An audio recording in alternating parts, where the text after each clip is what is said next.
This is a topic, and I guess if I could best introduce it, I call it the role of sorcery and drugs in opening the Last Days Spirit Portal. That's how it was presented at the Last Days Conference this past April in Nashville.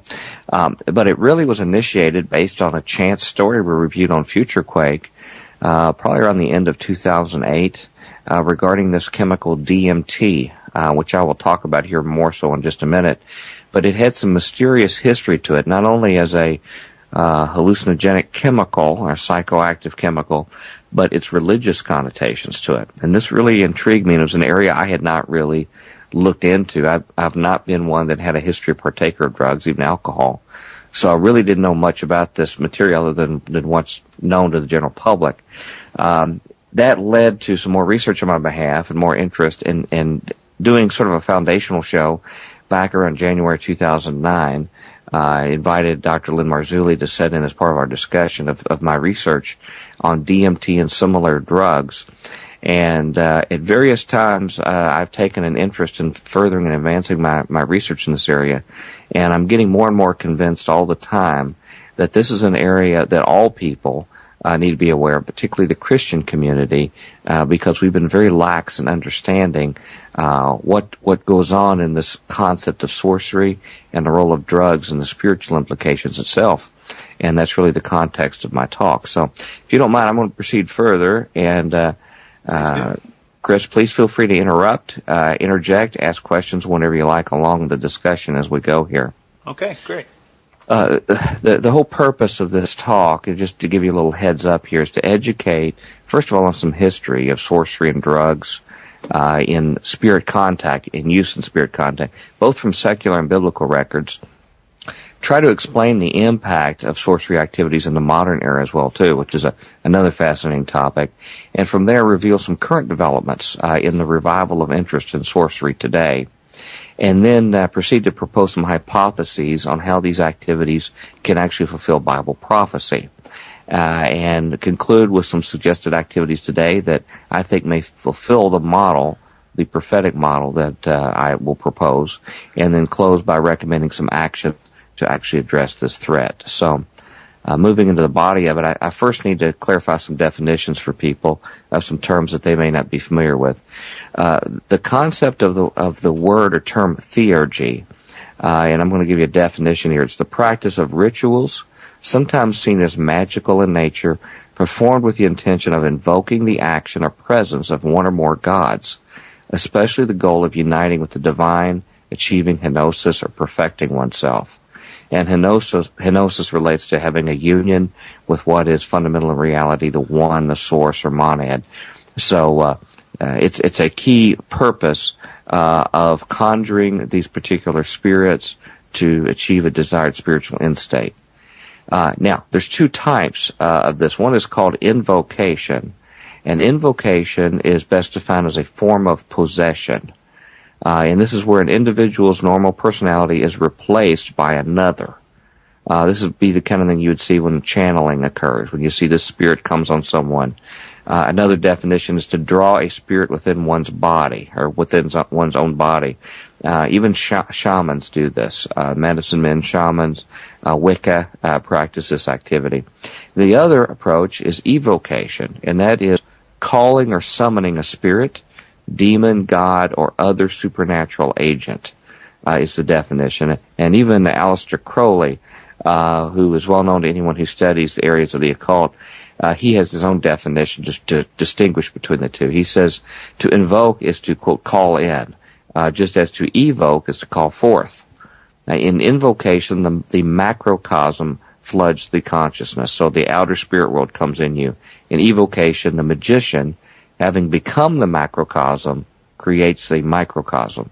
So, in his view or understanding, the magician becomes the controlling universe and then is able to summon forth gods.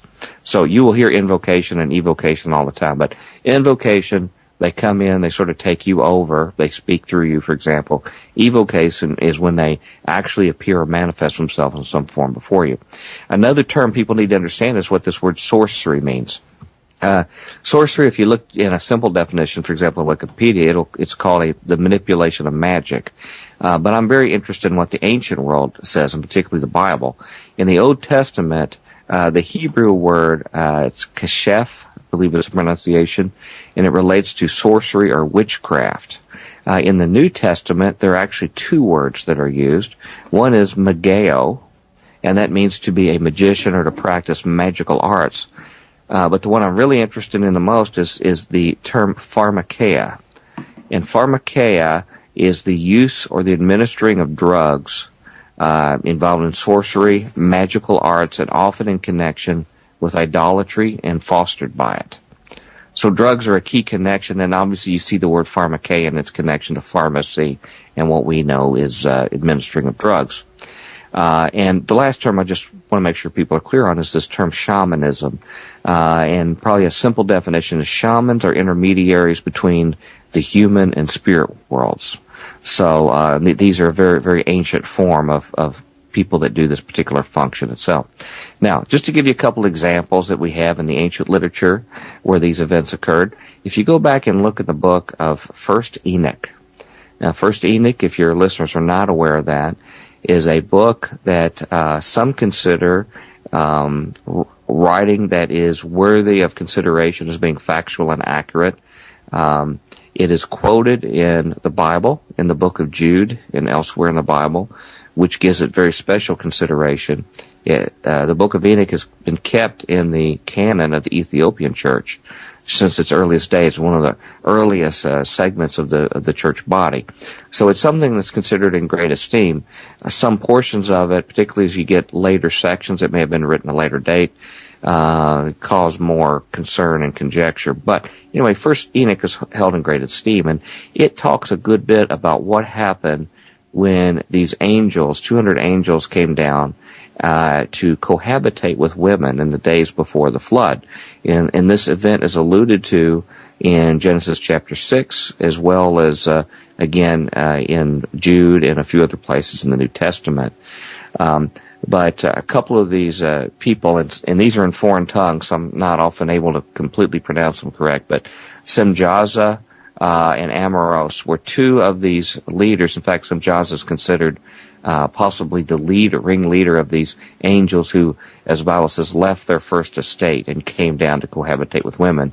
It says that later they were judged for this at the time of the flood and were actually imprisoned in a special place called Tartarus. But one of the things that the book of Enoch says that they did was they taught mankind enchantments and root cuttings. Now, enchantments is a key word as used in the Bible because it relates to using this drug-related sorcery, and root cuttings are basically using the kind of things like you associate or connotate with classical witchcraft, where you get these roots and cut them out and make potions and spells and things like this. So it suggests that there was an effort made by the dark forces to take the initiative to contact mankind and to introduce them and teach them these techniques. Now, one of the most venerated godlike characters in all of recorded history is Isis. Isis, the goddess of Egypt, which was a goddess whose worship was continued throughout the Greek and Roman era as well. She was probably the most robust religious figure to maintain support even as new kingdoms came along. She was the goddess of magic, and again followed in Egypt and later in Greece and Rome. In the story, the main story involving Isis is that she was actually married to her brother Osiris.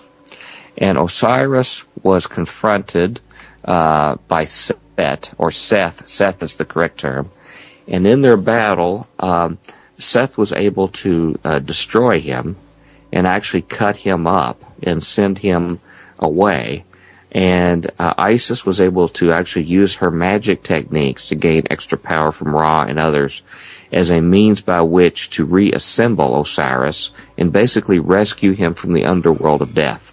So she was able to get him from underground in the underworld, bring him back, and then, of course, helped birth Horus, which was really a reincarnation, according to the mythology of Osiris itself. But it's key to remember that these were brother and sister figures, who were also had this relationship, and also that she took the initiative to rescue him from the underworld and release him.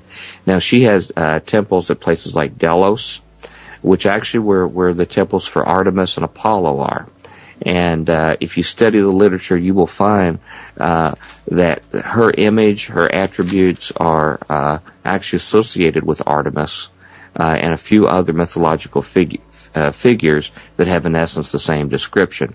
Another one, and by the way, Artemis and Apollo that I mentioned, in like manner, are brother and sister figures as well. Hecate is another mythological figure from the ancient days.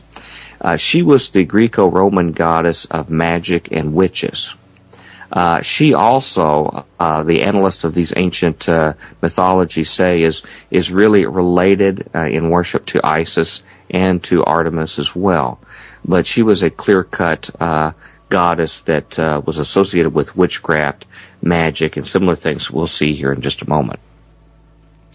Now, as far as the sorcerers throughout history that use these techniques of theurgy, of invocation, evocation, probably the earliest ones we have are the shamans, which are known as medicine men or witch doctors, whatever you might call them, around the world, usually with indigenous people that go back as far as we have any kind of records, back millennia, where they would actually function on behalf of the local tribe or village. And they had these drugs and other kind of techniques by which they could somehow make communication with higher intelligences, what they called gods, to be able to receive information for medicine, for healings, for things like this for the tribe. And they're well known for that across, whether you talk about Eskimos or Central America or other places. Amongst the Western, more modern world, one that really stands out is Dr. John Dee. Dr. John Dee was actually the magician and chief think tank in the court of Queen Elizabeth, in England. He was probably the smartest man in the world. It has been said he had the largest library in the entire world at the time. And he also considered himself a Christian, and that's a very curious matter. But at the same time, he had such a thirst and zeal for knowledge, and he wanted so much to know what about nature, about how the world worked, about other facts, that he took the activity to contact angelic spirits to be able to obtain more knowledge. And he used a technique called scrying, or basically using a crystal ball. And he had another gentleman who actually assisted him, Edward Kelly, I believe is his name, who actually assisted him in making these views of the crystal ball and then making contacts with angels. And the recordings recorded all sorts of information about nature, about science, and there's even indication possibly the New World was communicated through this activity. And while Dr. Dee considered himself a Christian, these beings over time began to say things that were not supportive of a Christian worldview, like you should not pray to Jesus, you should not worship him, and things like this. It terrified his cohort so much that he quit and actually left. He was really a broken man from this contact. But Dr. Dee continued on because of his thirst for knowledge and really compromising his spiritual beliefs. And one major contribution he made was something called Enochian language and Enochian magic. And this was written in something called the Keys of Enoch. And it's something who's actually had its reemergence in the 20th century itself. Now, in fact, one person who was key in doing that was Aleister Crowley. Aleister Crowley was really the preeminent magician, sorcerer of the 20th century. I think he's without peers, undisputed, as the key in advancing occult knowledge, language, in doing workings itself. It's very curious that his deity encounters that he claimed to have in the presence of other people first was from a homosexual experience that he had and went right into a particular experience. I'm studying more about his background right now, but there are a number of characters from the spirit world that he claims to have contacted, and one was called YAHUAH, and dictated to him something called the Book of the Law. Later one was called Lamb, And he's drawn pictures of lamb. This is back in the teens, 19-teens, and the picture looks remarkably what we associate with alien grays today. But he taught ceremonial magic as well as the ritual use of drugs. And he was a very big proponent of drug taking as a way to bridge the gap to be able to make this contact with the spirit world, both at his abbey of Thelema, where he liberally gave away drugs, and even his own addictions that he had as well to it. Another gentleman I can mention from the 20th century that played a critical role was someone by the name of Jack Parsons. Jack Parsons is one of the most little-known people in American history, but one of the most disturbing persons in background. He was really the father of the American space program. He is undisputed. In fact, if you ask Werner von Braun or others, they will point to Jack Parsons as the key person to result in our space program. He not only made our first rockets that were used in World War II, but he founded the Jet Propulsion Laboratory. He founded the Caltech rocket program.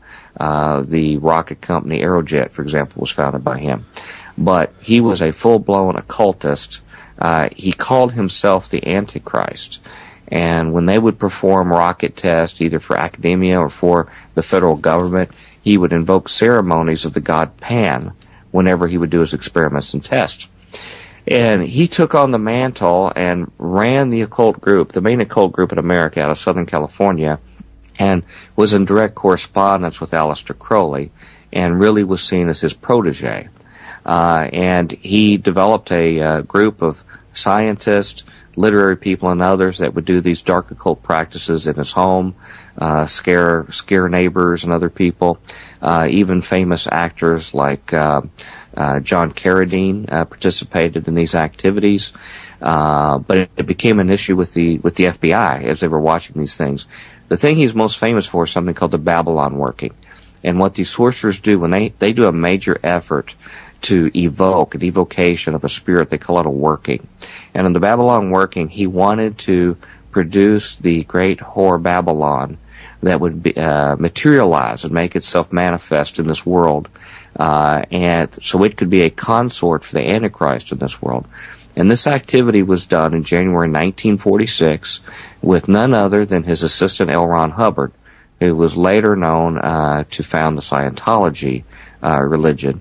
But they worked together and did this effort, and according to their reports, they had another assistant, a woman named Marjorie Cameron, and they claim that they actually witnessed a manifestation of the spirit into the world through their activities itself. So this is just a sample of a few of the people who, in the modern era, have fulfilled this role and well known. And I would like to just mention here, for lack of a better place, as a little addendum here, I'm of the sneaking suspicion that the person today who probably best fits the mantle of Aleister Crowley, who passed away, ironically, in 1947, right in the middle of a period of time that was very interesting from a spiritual and biblical standpoint, a time with the Roswell sightings occurring at that time, the founding of the Dead Sea Scrolls, the refounding of the Book of Enoch, just before the founding of the nation of Israel. But since his time, I believe that his mantle probably most likely fits on, of all people, the author, comic book impresario, Alan Moore.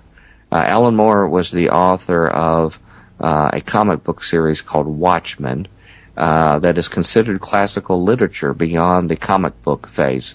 And sometime, Chris, if you'd like to have me back, I believe there's embedded within that an occult eschatology, or occult view symbolic of what they see the end times are going to be. He also conducted V for Vendetta, was another series he did as well. And he had a cohort. He had his own predecessor called Steve Moore. And they together actively pursued the use of drugs and other sorcery by which to contact spirit entities, according to their own word. So I think this tradition of sorcerers is still continuing today. Okay, now in the Bible, just to give you some examples of what the Bible might say about it, the Witch of Endor is one case of sorcery activity going on in 1 Samuel 28. Saul had done a number of things at this time in history that were counter to God's will. He was in great jeopardy. In fact, he had really lost God's blessing because of not doing what God had described him to do. At the same time, he had lost his main associate, the priest Samuel, who was really his main advisor from God, and he felt totally helpless. He was in desperate distress, and had to seek out someone who could attempt to contact a dead Samuel to get advice about an upcoming battle.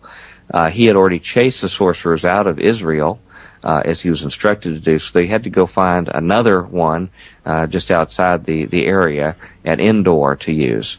And so when they used her services, she says at the process when this was ongoing, she saw gods coming up from out of the earth.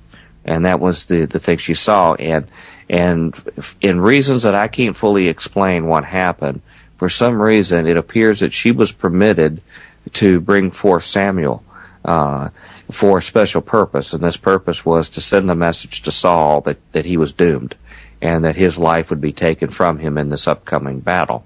But this process occurred, and in fact it seemed as if even she was startled at his appearance. And suddenly realized that Saul was in her presence, who had disguised himself. So that was a sort of a classic event of a sorcery event. Then we have a character in the New Testament by the name of Simon the Sorcerer. Simon the Sorcerer, at the time of the book of Acts, had an entire town spellbound by his sorceries. They were pretty much entirely under his will. However, to some extent, he had succumbed to the message of the gospel. And he proceeded and was baptized, but he fully did not understand the full nature of what it meant to become a disciple of Christ, because he tried to buy the Holy Spirit from the apostles. And he thought this, I guess, looking back on his old days as a sorcerer, where you actually had to put money down to gain new information, new gnosis, new magical power. He saw the work of the Holy Spirit and he wanted it. For whatever reason, but he was, as you can imagine, he was chastised for this and severely rebuked. And ironically, he was told he was of the wormwood of hatred for this. And I want you to remember that word, wormwood and hatred, because they are associated together. They do have a later connection to sorcery, I believe. Now, another very harrowing event, also in the book of Acts, was regarding worshippers in Ephesus of the goddess Diana, which is the same goddess is known in Greek as Artemis, someone who we'll be talking about shortly. The whole town basically was devoted to the worship of Diana. When Paul and others came in preaching the gospel, many turned instead to Christ and caused a major revolt, particularly by the idol makers, which were the people who were making money off of the support of worship of her. And they brought the people there into a citywide chaos of wrath. The word wrath is used there, thymos, which is described from that passage as a passion, angry heat, glow, ardor, wine of passion, which either drives the drinker mad or kills him with its strength.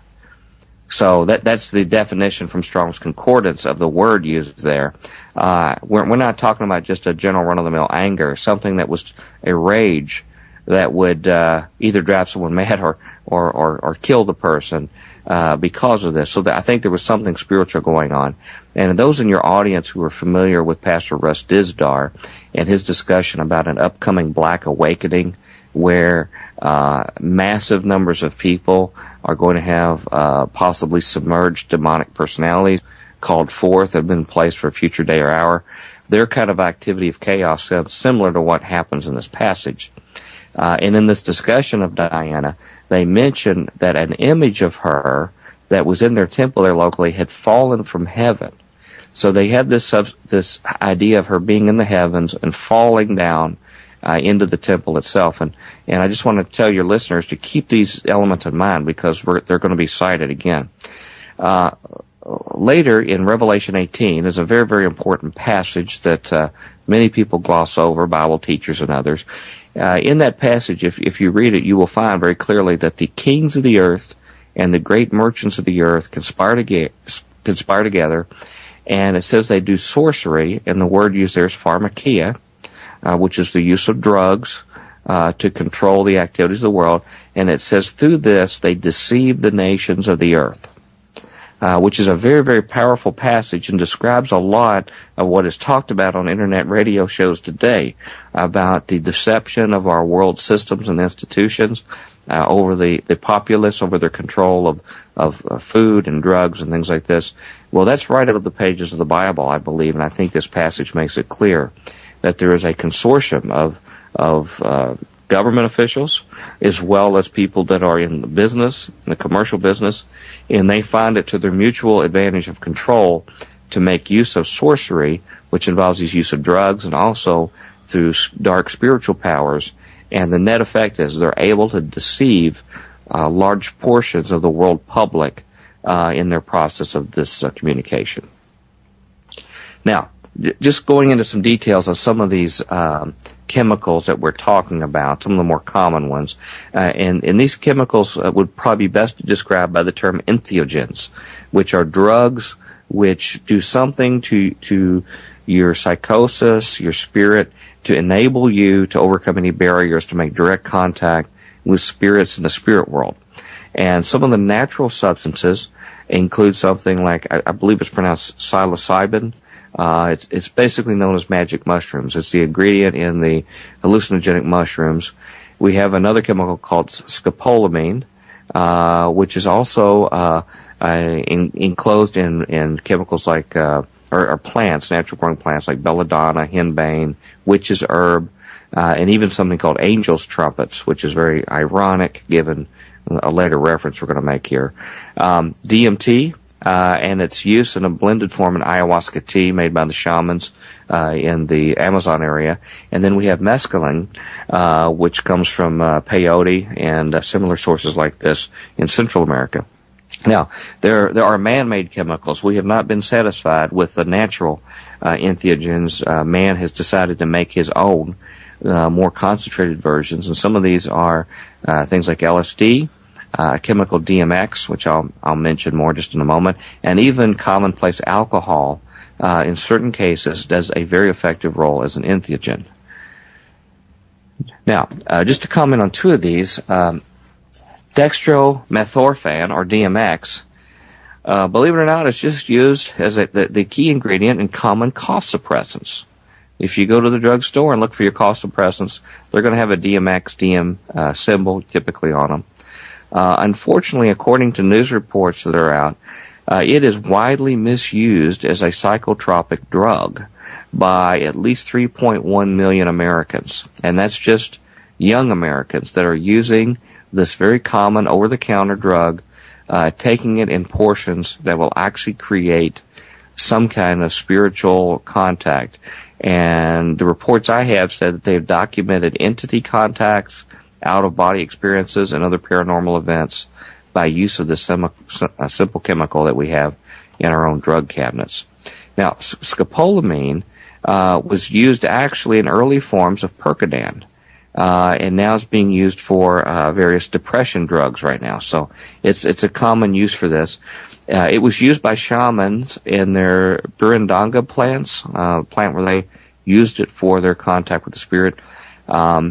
It is now considered, its usage is a virtual epidemic in Colombia, in similar places right now, and it's actually been used as a robbery device where people will be slipped this drug and actually be robbed or have other things done to them without their memory, where they lose their memory of it. And it's been described that when people use it recreationally, it will create what they call realistic psychic events. So not just a simple hallucination of my head deceived me on what I saw, but something much more realistic. And this particular chemical has traditionally been used by witches and sorcerers to see their gods. So these kind of key roots and plants, like we referred to, that the early angels taught mankind, has been used since then, this information preserved for them to make their spirit contacts as well. Now, one I'd like to focus on a little bit is one called dimethyltryptamine, or better known DMT. DMT is present and naturally occurring in plants in the Amazon basin area. It's very popular with shamans in that area, and they make it in something called ayahuasca tea, and this maximizes the effectiveness in it.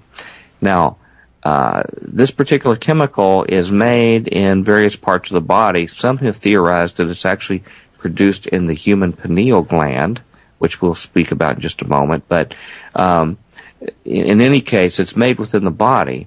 Unfortunately, or fortunately, however you see it, there are other enzymes that are actually in your gastrointestinal tract that will actually quickly dissipate its presence in the body.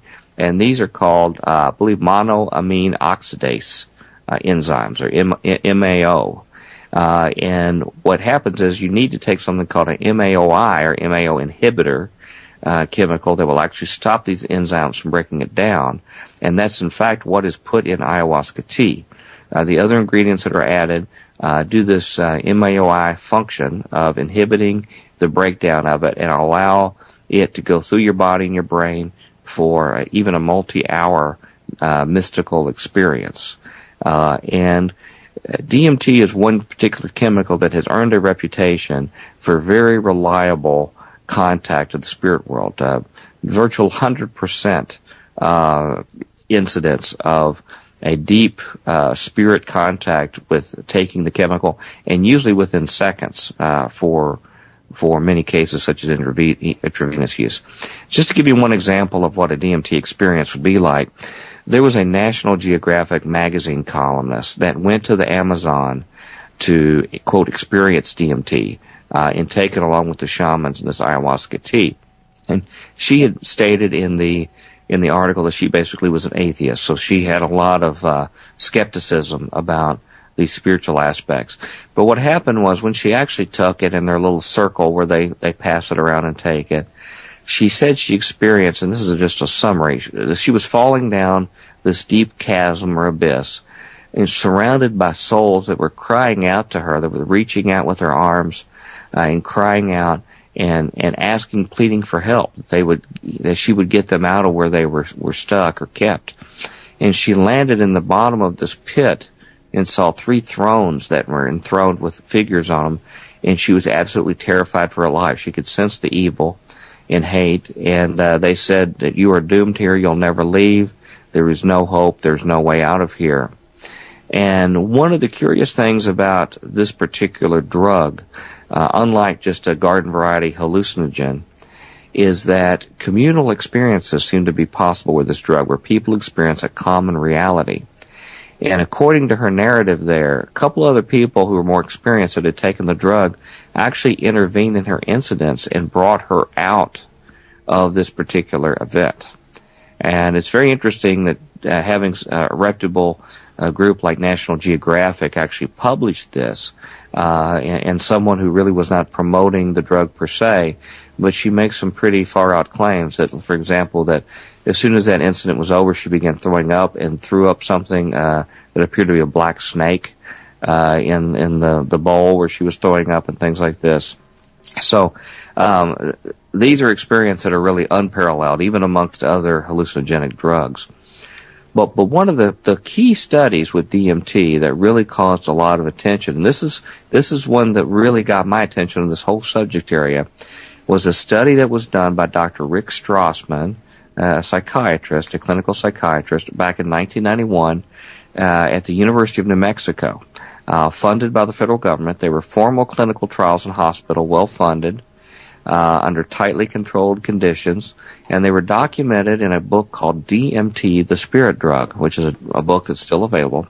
And I reviewed that book, and they screened them out. A number of the subjects, for example, had no knowledge of UFOs, any kind of information like this. A few of them were prior drug users, so they could determine if this was like a common trip that they'd had before or something unique. The rest of them were not drug users. So they looked at these various facets. But what they found consistently was within seconds of intake, these subjects interacted, these test subjects, with creatures that resembled alien greys or reptilian creatures or even insectoid creatures, and reliably interacted with these kind of creatures. And in fact, these insectoids sounded like praying mantis or locusts, actually. while the test subjects were there, they were even being interviewed while they were having this experience. So Dr. Strassman was talking to them, taking notes while they were encountering these entities. And they were aware that they were in two worlds. So they weren't lost out on one and in the other. And in fact, later in the experiments, they had to wear masks because they could see this other spirit world dimension, whatever you want to call it, overlaid over the existing world that we were at. And so they were aware that they were visiting. But everything in their experience said was this was not a trick of the mind, but this was something legitimate. Even the people who had taken drugs in the past said, no, this is actually real. Before I could tell this, it was some escape of my mind, but this was something real, real contact. The ones who were willing to take repeated experiments actually noticed that these creatures remembered their name, noticed how long they were gone. There was a complete understanding of a lapse of time, which they say never happens with other hallucinogens, doesn't happen in dreaming, things like this. So something that convinced the subjects that this was reality.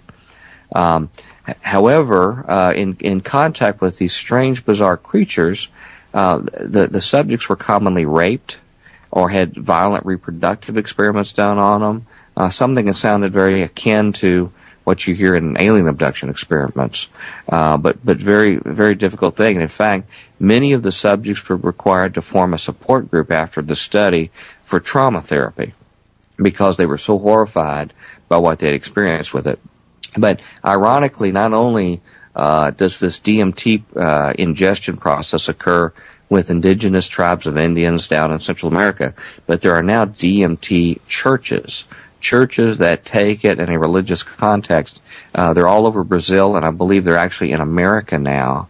And these particular churches, there was a court case trying to get them to stop to take this particular drug, and they said that it was part of the religious observance, and I believe the U.S. courts recently upheld it as valid. So I would expect to see these churches actually spread throughout the United States. Now, there's very interesting elements. This is something that I can't talk about from the narrative. You have to see it. But someone has actually attempted to make some pictures of something representative to what they would experience. And of course, in a two-dimensional picture, you can't represent what a real, full reality experience someone would be. But the kind of things that they mentioned were all sorts of vivid, bright colors, things like linear type events that were distorted, like, for example, a piano, a thing of piano keys that would actually be distorted and contorted. They would see little demons, little imps and demons that would watch them. And they most of the time, every one of the people would see a cloaked figure, a cloaked figure that they took to be death, that would have a skull for a face, but it would actually have eyes, actual eyes that would be following them. And as they would go from one type of event to the next, this creature would just sit and watch them through all of this. But to sort of segue back to our physiological causes for this, we're going to talk back to the pineal gland. And I just want to start with a quotation from Hitler. This was out of a autobiography, or a biography done by Hermann Rausching, one of his close associates in his book Voice of Destruction. He says, Hitler stated, "Some men can already activate their pineal glands to give a limited vision into the secrets of time." Hitler also told Rauschning that a, quote, new man would be created using the visions and scientific knowledge already being transmitted through these men's pineal glands. So this is something that's known to be something very special for a particular period of time. Now, to further explain this pineal gland, that Dr. Strassman believes is directly connected to the production and use of DMT. The pineal gland is a gland embedded in the center of your brain, directly behind your forehead, almost right between your eyes, surrounded by the brain. And it's called pineal gland because it is shaped like a little pine cone. Looks just like a pine cone, about 6 to 8 millimeters in diameter, but it's this pine cone shape. And it produces chemicals like serotonin, DMT, and other similar tryptamine chemicals, serotonin, which affects your general state of well-being, melatonin, which is a derivative of serotonin, is created in the pineal gland. One of the ironies, just little tidbits about the pineal gland, is that fluoride in water will actually calcify it. And that's why you can see a pineal gland on x-rays in older people that actually is calcified, which would tend to suggest that it would inhibit its capability, if whatever its capability might be. But as it turns out, in additional research I performed in the literature, it turns out fluoride actually assists the DMT and other tryptamine neurotransmitters in accomplishing their task. It allows it direct passage into the cells and into the nerve endings. So fluoride actually has been documented as a beneficial effect in having the pineal gland do what it does. Now, the cells in the pineal gland are the same kind of cells that you find in the retina in your back of your eye. In fact, it's called in some other animals, simple animals, the parietal organ.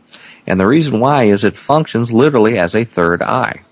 It has light sensitivity. It'll actually transmit information from light, really just like your eye does. Now, it may process it in a different way, but it actually takes light signals, converts it into something for the brain. And so it was considered a third eye in a number of animals, but ours is actually embedded, but it still has those kind of things. So it's considered a sensory organ. The Eastern world has often called it the third eye. So if you hear a New Age teaching about the third eye, and they usually put it right between your forehead, even you'll notice the Eastern world will put that little dot in India right there. It's right in the direction of the pineal gland. So they understand there's something going on there. One interesting author of the early 20th century, H.P. Lovecraft, who was the most prominent occult author, he had a very famous book he wrote, or story called From Beyond. It was later made a movie. But in this story, a machine was built that actually would stimulate people's pineal glands, people who came close to the machine. It would actually use that as a technique to send them into an alternate dimension. And these alternate dimensions were populated by very malevolent beings, so that they could actually harm and even kill people that were there. So he also was one who envisioned technology as a means by which to stimulate this pineal gland in a connection dimensionally. Rene Descartes, the famous mathematician and philosopher, he thought that the pineal gland was the physical portal to the spirit world. That was the place where everything going on in our body and mind went through that point to connect somehow spiritually with God or whoever. Now, something that I would propose is just a hypothesis, something for consideration, is that neutralizing this action of the pineal gland, I think, is a possibility that it might be part of what's alluded to by the flaming sword in Genesis, that actually keeps man away from the Garden of Eden and from partaking of the tree of life. This was initially just a hunch of mine, because there was such a close connection between mankind and the Garden of Eden and spirit beings, whether it be God or whether it be Satan or others. Obviously, man showed that he was incapable of being able to act responsibly in that kind of close environment. And my initial suspicions were that in addition to having a physical angel with a physical sword and a physical garden, that there was an additional representation there of some kind of protective block that God put to try to keep our actions of using some kind of means of using our pineal glands to contact the spirit world.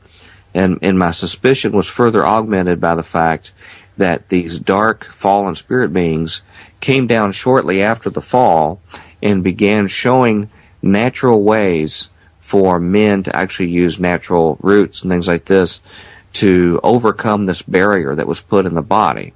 This MAO, as I mentioned before, is present in your gastrointestinal system and will actually dissipate DMT unless you inhibit it and provide extra DMT. And in fact, that's what these particular roots do that have been used of old in folk religion, in Wicca, in activities like this. They were taught by these fallen angels, and I believe it was to get around what was involved in this protection, i.e. the flaming sword in Genesis to keep from the tree of life. Now, to support that, I've done some research in that passage again. These flaming swords, along with the cherubim that were there, were placed to keep man from Eden and from the tree of life, or the place of God's presence, the place of the delights of spirit contact and communication. Cherubim were always seen in the Scripture as God's guardians. And here they were guardians to protect the path of the tree of life. If you look at these words, you'll actually see it. It's a path or direction that they are actually inhibiting in the Hebrew. Now, the word flaming in this particular passage in Genesis chapter 3 is the Hebrew word, I believe it's pronounced lahat, and the meaning of flaming, its primary use is to use occult or magical arts. It is an occult hidden from view meaning, which is very fascinating.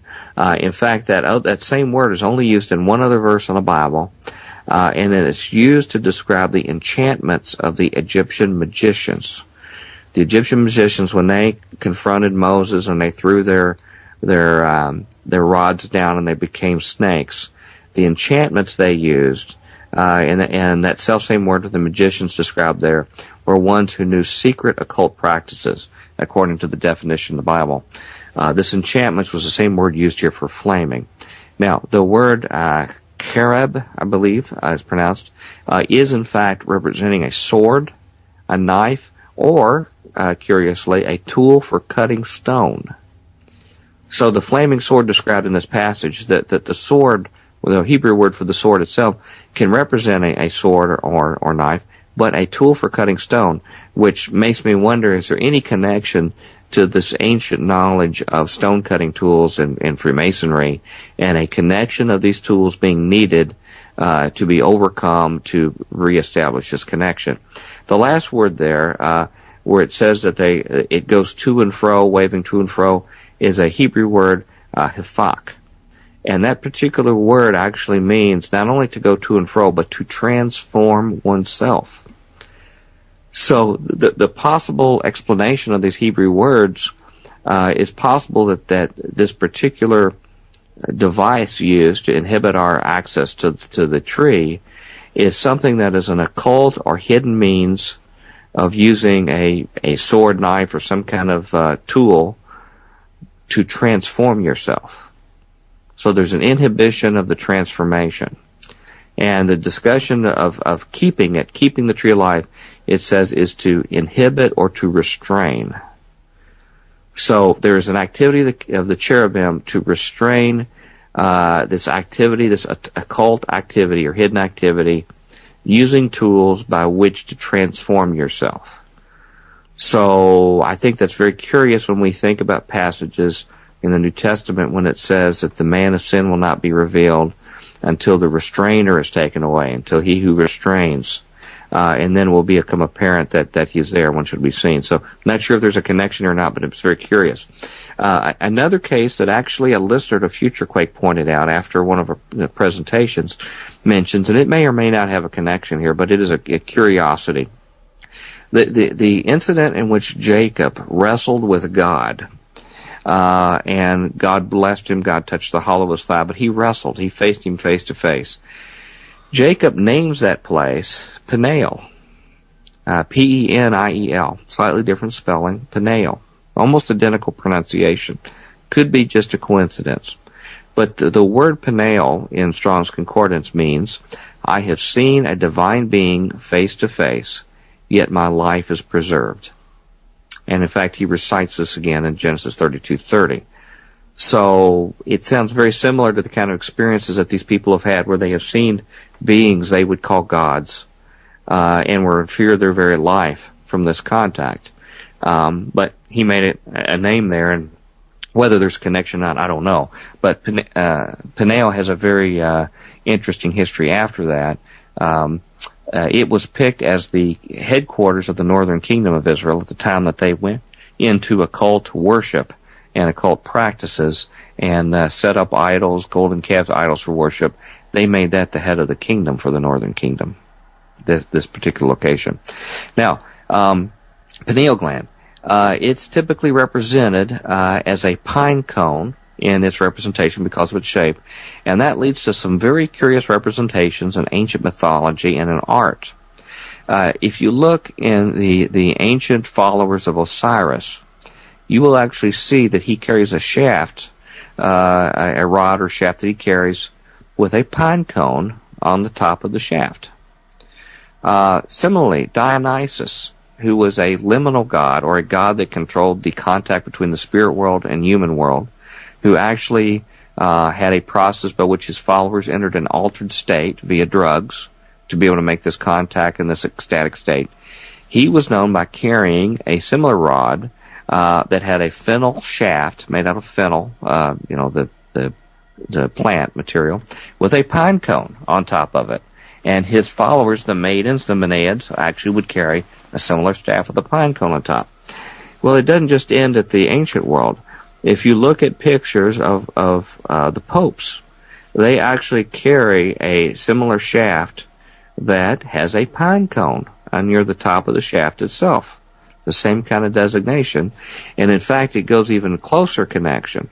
If you go to the Vatican and you look in the Vatican Square, you will find an area called the Court of the Pine Cone at the Vatican. And they have there the largest pine cone statue in the world. And from my research, it suggests that it was actually taken from the nearby Temple of Isis. It was actually transported from there in the early days of the church, from that temple, and put in the Vatican. And I've never seen any explanation from church figures on why a pine cone would be there or the significance of it. It may be there, but I don't. But it can't be more than a curiosity that this memory, ancient connected memory of a pine cone and its significance for contact with the gods is still present. Now, just discussing about some other chemicals. Serotonin, which is a related neurotransmitter chemical. As I mentioned, serotonin, melatonin, DMT is a similar one. Serotonin is produced by the pineal gland and elsewhere in the body. It is synthesized by L-tryptophan.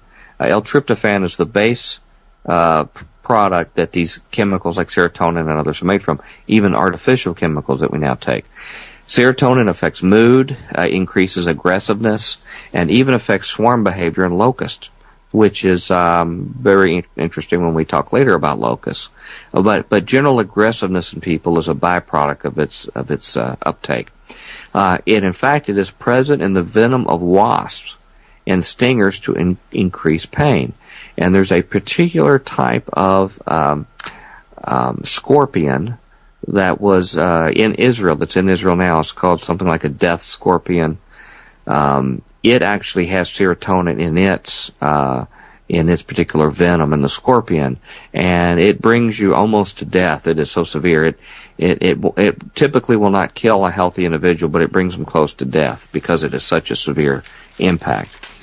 Now, tests that have been done, medical tests with serotonin, just administering that to people, have shown that people can have religious experiences or similar kind of, or even obsessive compulsive disorder can come out of serotonin uptake.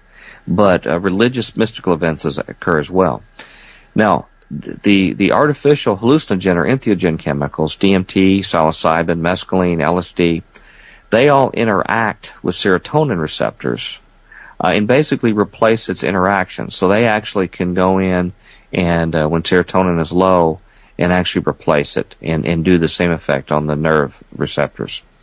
Most antidepressants that are taken are focused on altering serotonin levels for the same purpose. So this is a key in affecting who we are, how we perceive ourselves, and our reality itself. Now, here's another curiosity that I stumbled across, and again, it may not be connected at all, but when you hear the punchline at the end of this talk, I want you to remember this process. It may have some curious connection.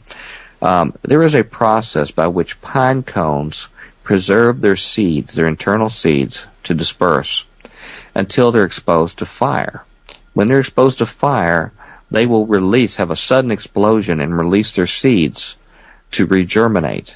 And this process is called serotiny. And serotiny is the process, again, and it's used in, for example, forest fires. When a fire has raged through a thick forest, and these burned pine cones will actually be activated by the fire to release their seeds to repopulate it. I think there is a mystical connection there that hopefully I'll refer to in just a moment. Let me pursue with another entheogen that has its own potential revelations. This is something that not too many people know about, but people are starting to find out about real quick, including myself. And this actually is an alcoholic drink, a spirit, ironically called a spirit, called absinthe. Absinthe is known by most people as the green fairy or the green goddess, and that's because in its normal state it has a pale green color. It is a highly alcoholic distilled beverage. Its key ingredient that makes it absinthe is it uses the wormwood plant.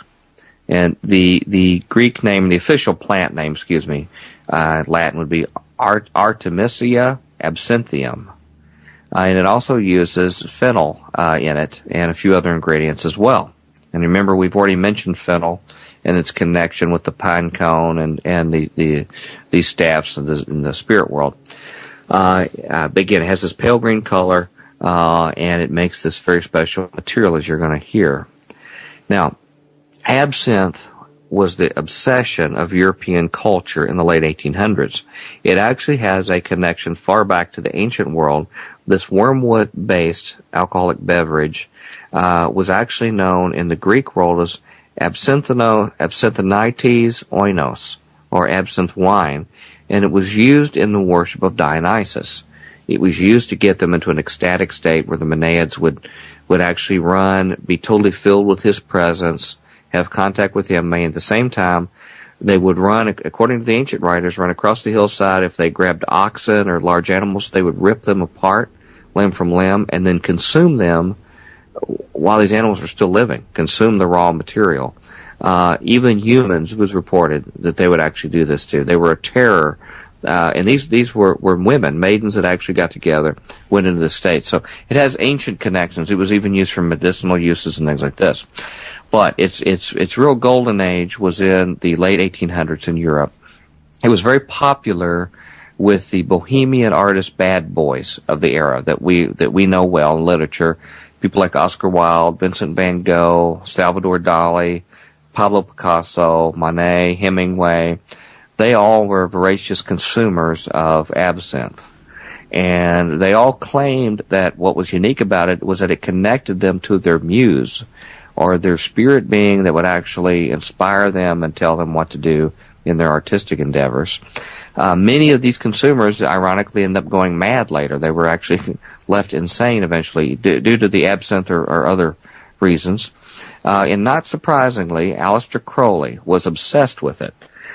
He actually consumed it in, of all places, New Orleans, at a place called the Old Absinthe House. And he just loved it. Of course, anything that would contact the spirit world, he was enamored with. And he wrote a poem about it called The Green Goddess. And actually, the poem was recited that the person who was supposedly writing it was Apollo, the god Apollo. So I want you to remember that Apollo here is appealing to the virtues of the Green Goddess, and keep that in mind. Now, Marilyn Manson, a person who has tried his best to keep the Aleister Crowley legacy of being the wickedest man alive and doing everything he can possible to offend Christians and the Christians' God. Not surprisingly, he has found the joys of absinthe himself. In fact, one of his recent albums, he says, was recorded and conceived, written while he was under the influence of absinthe. Now, the effect of consumption of absinthe was understood in society at the time to create a condition they called absentheism, which was some kind of degraded physical state that is much, much worse than alcoholism. And if you look at the slides and pictures, you will actually see some beautiful art from that era where you see this green goddess or green fairy actually seducing men and just driving them to ruin, basically. As a result, in the widespread abuse of this chemical, it was banned in most of Europe, almost all of Europe and the United States, ironically, until just recently. Just recently it's come back. And in my presentation, I actually have pictures of of this green fairy and the effects it has on men. Ironically, some of the art from that period of time actually shows them attempting to burn this green goddess at the stake, but they see her rescued from a version of her in the skies. In the clouds in the sky, she's coming to the rescue. Now, this connection to absinthe and Artemis. Artemis, whose name, and it's acknowledged in the literature in the naming of the wormwood plant, that it's referring to Artemis, the goddess. Okay, Artemis is also known in mythology as Diana or Hecate. And Artemis was the brother of Apollo. In fact, there's all sorts of art that's available that shows her with her brother Apollo as well. Hecate is another one who was associated with Artemis, or also Isis. And she's known as the goddess of witchcraft, and she is a liminal god, which means she controls the portals to the gods themselves. She's the doorkeeper to make it available. And in fact, she is associated, this manifestation of this goddess known as Hecate, this version is known to be associated with fire, with keys, and with sorcery, are some of the key things associated with her. Now, it turns out in their history, this myth and legacy that they've retained, she was the only Titan, or near godlike type figure, which some people associate the Titans even with the fallen angels. That again I mentioned earlier for Revelation chapter 6. Many believe that the Titans are a legacy of these creatures in literature. She was the only Titan that was not banished to the abyss by Zeus, and so just like these fallen sons of God, B'nai Elohim, they were banished to Tartarus, and it ties to the legends of the Titans as well. But she was spared, and what she was known for is she taught the use of plants and the use of drugs to help in witchcraft and in the sorcery activity. And in legendary writings, famous literature like the Golden Ass, she is clearly stated to be the same one as Isis. Now, to proceed further with this line of thought, let's go forward to Revelation chapter 8 and just take all we've learned here so far and look at what I'm saying is a hypothesis, a possible scenario. It's very different than what I've heard other people talk about, and I extend it only as a hypothesis to consider. It's not something I'm certain has connection, but it's worthy pondering. Revelation chapter 8 talks about the trumpet judgments. Okay, so these trumpets are blown. Every one of these trumpets has some association with 1/3, or a 1/3 destruction as a result. And I'm under the presumption this 1/3 was intentional to relate that these judgments are pertaining to Satan's rebels, the original 1/3 that rebelled along with him away from God, and that they're symbolic that all of their workings and their ends on earth are being judged. We see the second trump occur in that passage, and the seas and the ships themselves are impacted. In fact, it's clear that they're talking about real oceans here. There's a big stone that goes down and hits the water like a meteor. It capsizes ships and destroys them. So it's a clear relationship. But there's a third trump that happens, and sometimes people confuse these two and what's happening. But I don't believe it's a redundant punishment of the water. I think there's something else going on here. In verses 10 and 11, the third trump is blown, and it says a great star. The Greek word is aster, and it's described elsewhere in Revelation as being an angel. The word star is used for an angel that falls down. Okay, and this angel falls, and its name is described as wormwood. Now, the word, if you look it up, the Greek word, it's G894 in Strong's. It's absinthion is the name of this particular, what I believe is an angel, wormwood. And in fact, it is a proper name. It says it's a proper name in the Greek, and that it uses a feminine form. Now, I recognize gender can be very tricky in languages, and I'm not a linguist. So I know gender cannot necessarily mean men or women, but it has language uses. But ironically, it mentions this feminine form. And it says it is burning like a lamp or a torch. Now, remember these features of these mythological goddesses we've been talking about. They have an association with that. And it says they fall, just like Diana fell to Ephesus. They fall on a third of the rivers and the fountains of waters. Now, these waters, the Greek word there used is hydror. And the word hydror One of the uses of it is many peoples, and in fact it's described more specifically in Revelation 17, where the same waters are used, and the angel explicitly explains to John that these waters represent peoples, multitudes, and nations and tongues. So I think it's altogether possible that this same word in the same book is meaning the same thing. It actually refers not to liquid water, which was referred to in the second trump, but a representation of these peoples, multitudes, nations, and tongues. As a result of that, in verse 11, it says a third of these waters, or possibly peoples, become wormwood, absinthion. Okay, so they take on, or they invoke this deity, absinthion, or wormwood. And it says as a result, many men died of the waters because they were made bitter. Now again, if we're not looking at physical water here, and this word bitter is actually the Greek word pekano. And pekano means to render angry or indignant.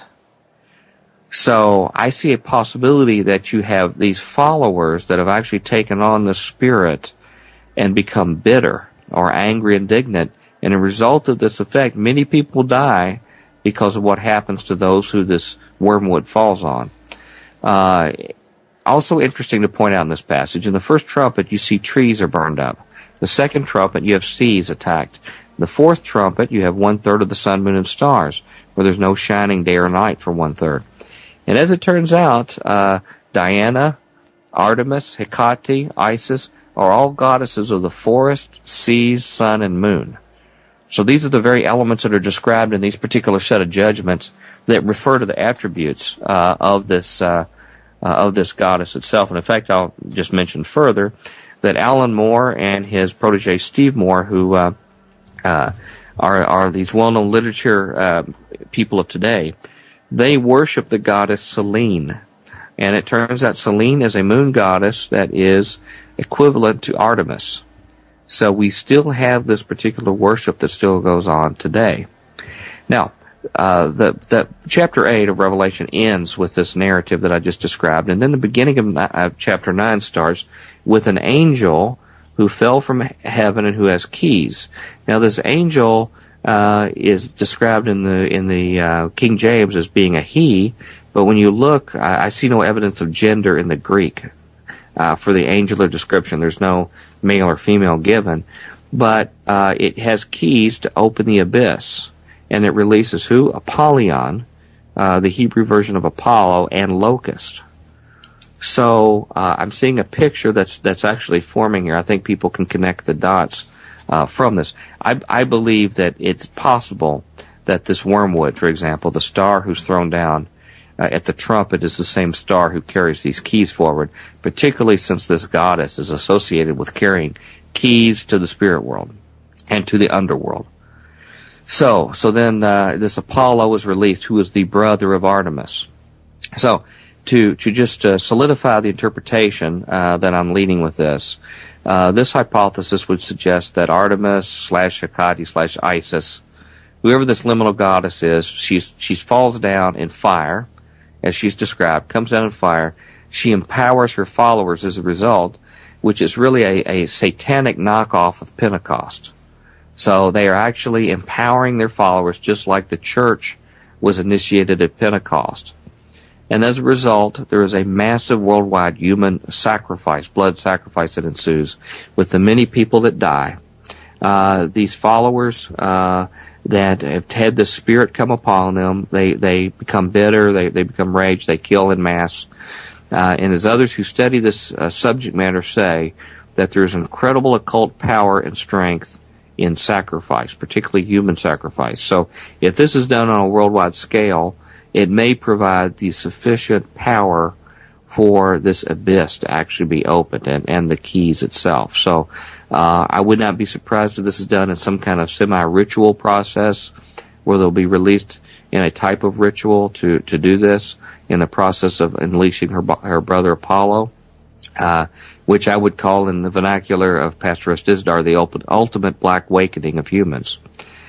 Now, in Revelation 9, at the end of this passage, after the abyss opens and these locusts come out, and remember what I said that that serotonin, one of the key chemicals in the pineal gland, actually creates swarm behavior in locusts. And you know these locusts are actually released. And actually it's a key ingredient in their stingers, particularly in these very deadly scorpions in the Middle East. And as we know, we hear that these stingers that they have are stingers like scorpions that attack people for 5 months. And these people, it's almost like they're paralyzed, almost like a sleep paralysis or some kind of alien abduction event where people are frozen and can't move. It says they seek death, but they can't find it because of this terrible venom like from scorpions. And this may add to the torture and the agony of it. But it says after all this is experienced and all of the creatures come out of the abyss and do this to the worldwide population, the Bible says that even then, that the people would still not repent of their sorcery, of their murders, after all this torment. So there's a connection to sorcery, or the practice of rituals to invoke gods, which I think is connected to the events that just occurred that were there, as well as the murders that occurred, which they did on a massive scale. And so it leads me to believe that it's possible that they may have actually personally invoked the falling of wormwood on purpose. So what we see in Revelation 8 may be an event that happens by these followers, maybe under the direction of the false prophet, but as a result, the Spirit comes down and dwells people, and what happens from there they may not be totally expecting, but they get what they ask for. Now, here's a little extra additional information I've come across, and this is just a brief summary. I have a lot more information to discuss some of this. I'll give you one example in current culture, our current society, where some of this information touches us. And this is new information I have out, still checking.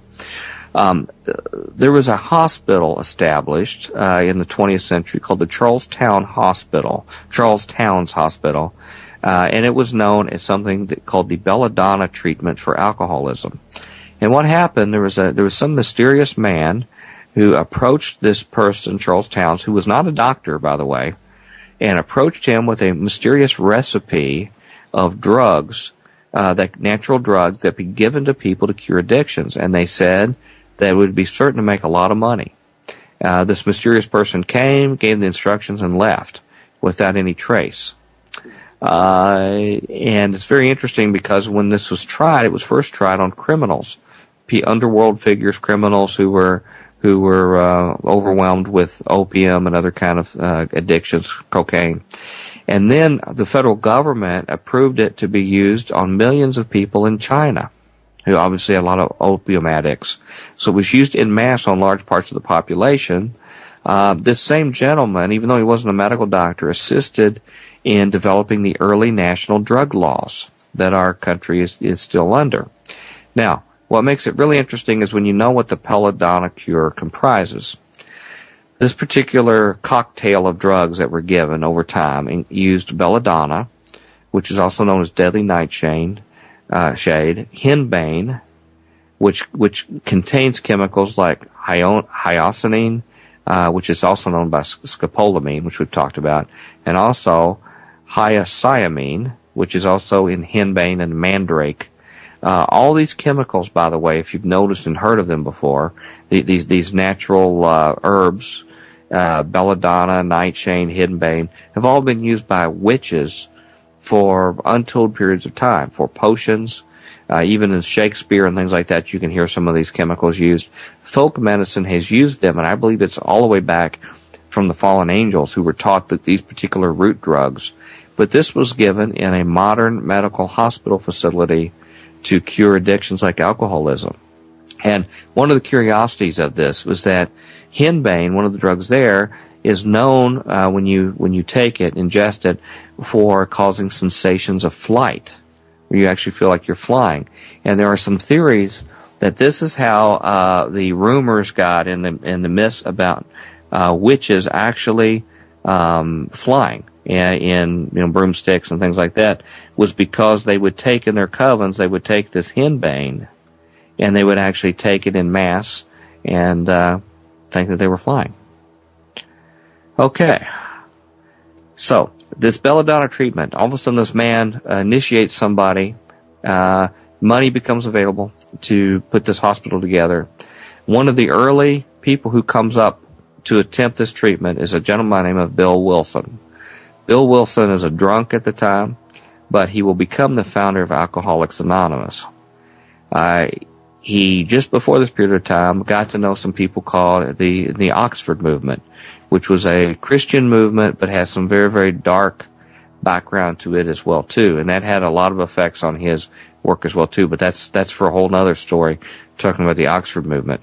But he goes to this hospital for this very bizarre treatment of given these ancient drugs. And during his hospital treatment, he says he had a mystical experience with God. And this was the experience that he talked about for the rest of his life. He said he had a sensation of flight, which is obviously from the henbane, and this experience of being set on a mountaintop. And his exclamation was, if this is the God of the preachers, then I accept it. Or something to that effect. So he associated that with what he referred to as God or higher power to later state to what he experienced. Now, he had a very interesting life that many people don't know about. He said that he actually channeled the 12 steps that he wrote about in his book from a 15th century monk. From the resources I have, and this is because he maintained an interest in spiritualism the rest of his life. But he says this came from this other intelligence that provided this information. And in fact, his biographer said that he had something in his house called the spooky room at his home, where they would go do seances or Ouija board activity, and so they were definitely into that. He also got really involved in the consumption of LSD.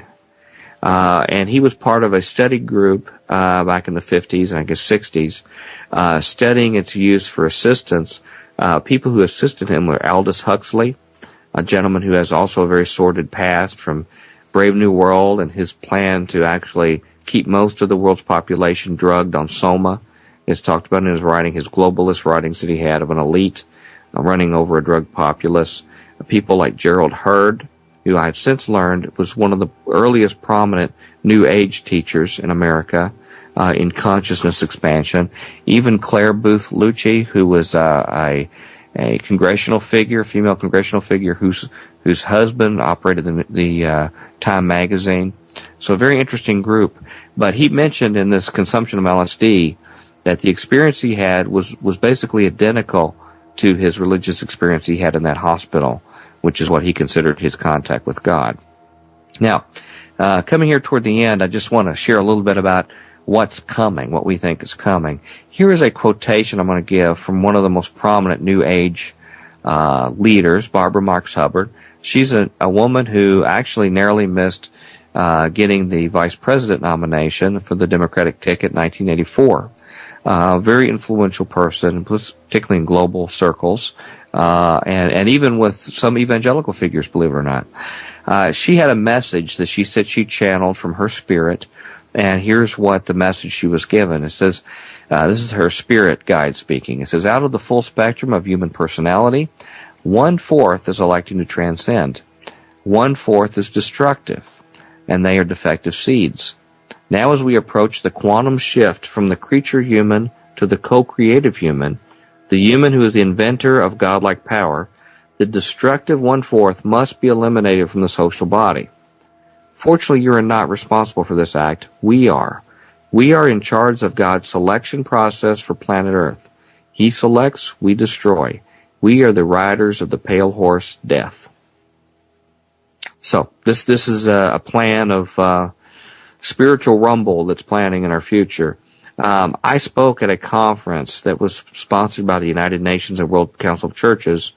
That is a non-governmental organization, NGO, sponsored by this group, creating a new world religion called the Order of the Transfiguration. And the conference, international conference I spoke at in 2008, had the theme of reconnecting heaven and earth. And the theme, as they described it off the brochure, says that they will be discussing new sciences of consciousness and healing, which could potentially reconnect the worlds of spirit and space in the human psyche. And this is, again, what's being underwritten by the United Nations.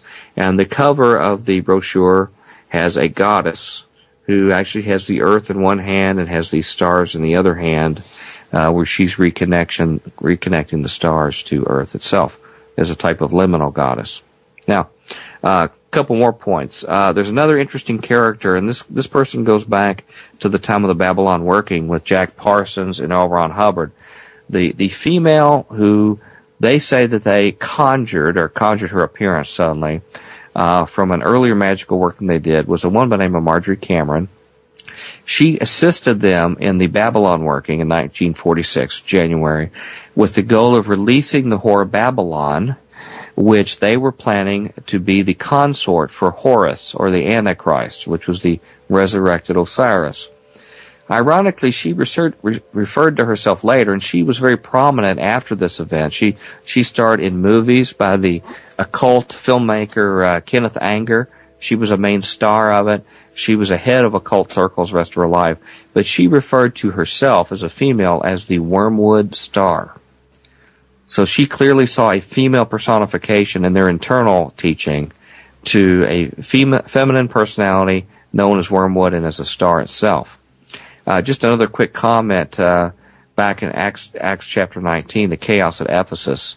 I mentioned this Black Awakening connection, and I think people can read that to see if there's anything to this mass invocation of demonic spirits in people, that there's sort of a initial run of it in Acts 19 when you see how the people were taken over and almost cost the life of Paul and his followers, chased them into the arena, if I can remember right, or the amphitheater at the time. So, in closing, I just want to say that I'm putting a further hypothesis here that this leads me to suspect that there are plans that are being prepared for a future mass evocation of this wormwood god or goddess. And there's three aspects that appear to me from the literature that are required to have a successful mass evocation.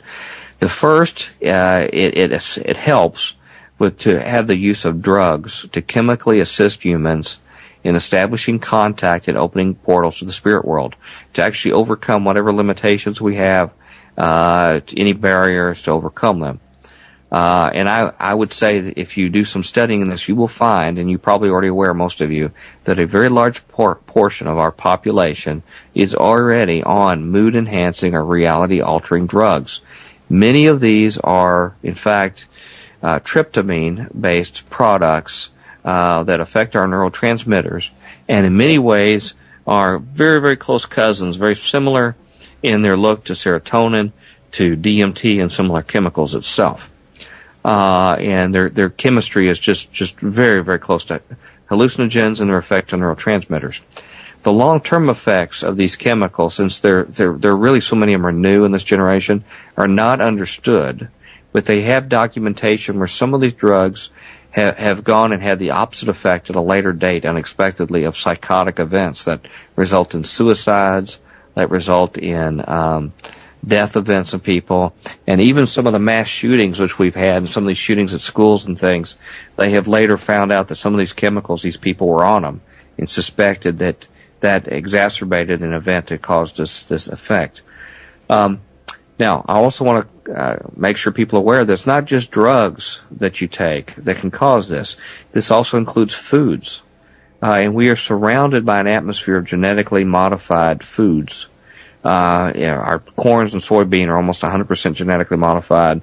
Other drugs or other foods are in this case. Also the water we take. I heard Brother Chris's comment about my water here. Fluoride is in a large portion of the population. And further study, by the way, I did on fluoride shows that it does have an assisting effect. One would think because of this calcification process in the pineal that it actually inhibited its performance. But other literature I found that fluoride chemicals can actually help take these particular drugs and transmit them and get them through to the neurotransmitters. They help facilitate their function. But our prescription drugs right now are probably the most abused drugs for hallucinogenic experiences or even religious experience, for things that aren't illegal. Sometimes they're prescription, sometimes they're over the counter, but those are being used right now.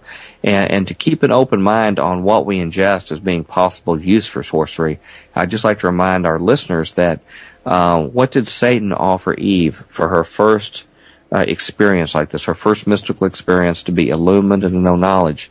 It actually was a food. He suggested she eat a particular food, and this would open eyes and help her see good and evil. So it's not just chemicals you take. It can be foods and other things that have this effect.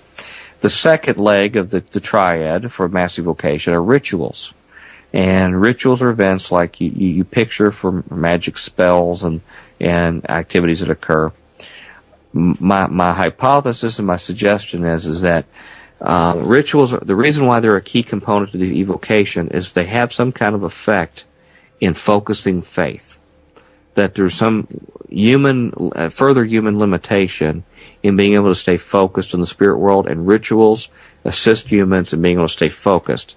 And that's why the Bible is very, very careful, I believe, about graven images, because graven images can actually serve that function of focusing faith in bad directions. And that's why icons, I think, are a real danger. Any kind of graven images like this that can focus faith, one has to be careful on, because what one might accomplish with it. And I believe these rituals are already going on in our mass media. I think we're already becoming acclimated.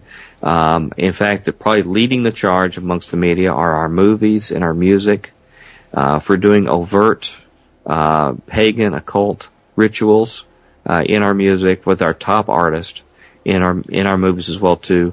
If you see sneak previews in the movie theater, almost every one of them are about some kind of occult activity, and such activities are ongoing.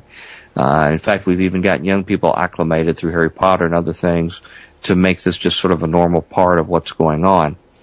But then we have TV. TV is doing the same thing too. I mean, we have video games that actually have these kind of activities. And even if you look at single events like Super Bowl halftime shows and things like this, these kind of events are happening over and over again, acclimating us for this importance of rituals. And in fact, I would just go back, just to give you another example, to the early days of Nazism, when they would have these Nuremberg demonstrations. Those were carefully constructed rituals to focus people's faith in Hitler and this ancient belief system that he was selling. And so we're being prepared in a similar form, I believe. Now, the last leg of the triad are willing subjects that are willing to invite the spirit or host. I believe God puts a protective barrier for those who do not want contact with the spirit world. Usually, when we are harassed by demonic spirits, it's because we've allowed some portal that we've opened a door for them, whether it's a Ouija board or other occult activities or things like this. And so they need to get the population more willing to invite these hosts. And I believe that there is a major PR effort, public relations, that have been going on for decades in our society and our media to create sympathy for the devil and for other dark forces. And a couple examples I would use are TV shows like Fallen on ABC, which actually showed a fallen Nephilim that was trying to get redemption. This movie Legion, which actually showed Michael the Archangel rebelling against God on our behalf because in their storyline God wanted to destroy us, along with Gabriel, and Michael comes to fight God on our behalf.